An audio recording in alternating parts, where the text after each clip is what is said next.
Hello students, my self मुक्ति। मैं श्री गिरिराज महाराज law college की तरफ से आपके लिए, वहाँ के डिपार्टमेंट की तरफ से आपके लिए कुछ एग्ज़ाम से रिलेटेड इन्फॉर्मेशन लेके आई हूँ।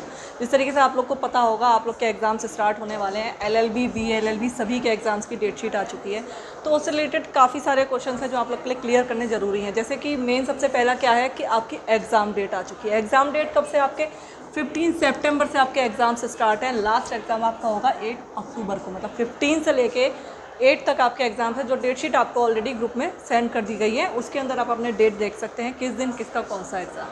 नेक्स्ट आता है आपका मेन पॉइंट टाइमिंग। टाइमिंग का ज़रूर ध्यान रखना होता है, कौन से टाइम में किसका एग्ज़ाम हो रहा है, कौन सा हो रहा है। तो सबसे पहले फर्स्ट बैच होगा आपका 8 to 9:30, 1.5 आवर का आपका एग्ज़ाम होगा, 1.5 घंटे का। और दूसरी शिफ्ट में जो एग्ज़ाम्स होंगे वो होंगे 2:30 to 4 PM, ठीक है। इसके बाद मेन जो बच्चे सबसे ज़्यादा प्रॉब्लम आ रही है, परेशान होते हैं कि सेंटर किधर है। आपका कॉलेज में सेंटर नहीं है, आपका सेंटर पड़ेगा KR डिग्री कॉलेज पे। जो KR डिग्री कॉलेज है वहाँ पे आपका सेंटर पड़ेगा, और उसका आपका कॉलेज का कोड है 018 आपका सेंटर कोड है। इसे आप लोग अच्छे से याद रखिएगा। KR PG कॉलेज जो है इसमें आपका सेंटर है।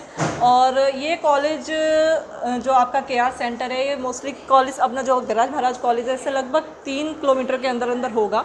इजीली आप लोग को मिल जाएगा, इसको ढूंढने में कोई प्रॉब्लम नहीं होगी। अब जो सबसे मेन पॉइंट आता है आपका एग्ज़ाम से रिलेटेड, आपका क्वेश्चंस का पैटर्न कैसा होगा। अब तक जो होते थे आपके सब्जेक्टिव थे, इस बार आपका जो पैटर्न है वो है ऑब्जेक्टिव पैटर्न। ऑब्जेक्टिव मतलब बहुविकल्पीय जो उसमें आते हैं। आपको जो ऑब्जेक्टिव पैटर्न होता है उसमें आपको ऑप्शंस दिए जाते हैं। ऑप्शंस में से आपको 4 ऑप्शंस में से कोई भी एक टिक करना होता है। जैसे कि मैं आपको फॉर एग्जांपल एक क्वेश्चन बता देती हूँ कि किस तरीके से होगा, उस तरीके से आप उसको इजीली अटेम्प्ट कर सकते हैं। तो जिस तरीके से मैं आपको बता रही थी कि अपने क्वेश्चन आएंगे ऑब्जेक्टिव टाइप के। ऑब्जेक्टिव में क्वेश्चन किस तरीके से होंगे, जैसे मान लीजिए मुस्लिम लॉ में मैं आपको फॉर एग्जांपल क्वेश्चन बताती हूँ। मूशा का सिद्धांत मान्य है, कहाँ मान्य है, कौन सी विधि में। जैसे मान लीजिए आपके पास 4 ऑप्शंस होंगे।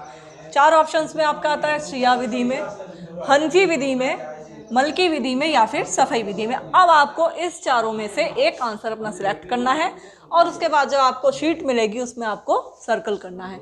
क्वेश्चन पेपर में आपको कुछ नहीं करना है। और इसका आंसर आप, जैसे ये हुआ आपका शिया विधि में, तो आप क्वेश्चन पे टिक नहीं लगाइएगा। क्वेश्चन पेपर में आप अपने आंसर शीट में वहाँ सर्कल करके उसको आंसर को ABCD का जो ऑप्शन होगा उसमें दे दीजिएगा। इसी तरीके से आपका दूसरा क्वेश्चन आता है, मुस्लिम विवाह विघटन अधिनियम परिवर्तित हो गया कहाँ पे, यहाँ आंसर आएगा जैसे आपका 1939 में। तो इस आंसर को भी आप क्वेश्चन पेपर में ना करते हुए अपना जो आपको OMR शीट मिलेगी उसमें आपको सर्कल करना है। अपने वही पेन यूज़ करना है, जैसे ब्लैक पेन ही उसके अंदर यूज़ किया जाएगा।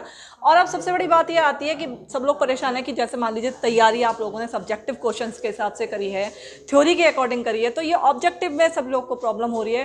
तो मैं बताना चाहूँगी, अगर मान लीजिए आप लोगों ने अपनी सब्जेक्टिव की तैयारी कर ली है, तो सब्जेक्टिव की तैयारी करने के बाद आप लोग को ज़्यादा प्रॉब्लम इसमें नहीं होगी, क्योंकि जो मेनली क्वेश्चंस होते हैं सारे क्वेश्चंस ही थ्योरी के अंदर से बनते हैं। थ्योरी आप लोग ऑलरेडी तैयार कर चुके हैं, तो आप लोग के लिए प्रॉब्लम की कोई बात नहीं है। इजीली आप इसको तैयार कर लेंगे। और इससे रिलेटेड बुक्स भी मार्केट में आ चुकी हैं। जैसे मान लीजिए जो आपको OMR की शीट्स के लिए जो चाहिए, जो क्वेश्चन का पैटर्न जो आपका ये ऑब्जेक्टिव आ रहा है, इस पैटर्न के लिए आपको बुक्स मार्केट में मिल रही हैं। आप मार्केट जाइए, आपको संजय या इस तरीके की कोई भी गाइड होती है उसमें आपको ऑब्जेक्टिव क्वेश्चन मिल जाएंगे ईजिली। तो आप उससे अपनी तैयारी कर सकते हैं। पर सब्जेक्ट की लीजिए, सारे यूनिट तैयार कीजिए, इसके हिसाब से आपका बहुत अच्छे से एग्ज़ाम हो जाएगा। तो ये मैंने आपको एग्ज़ाम से रिलेटेड सारी जानकारी दे दी है।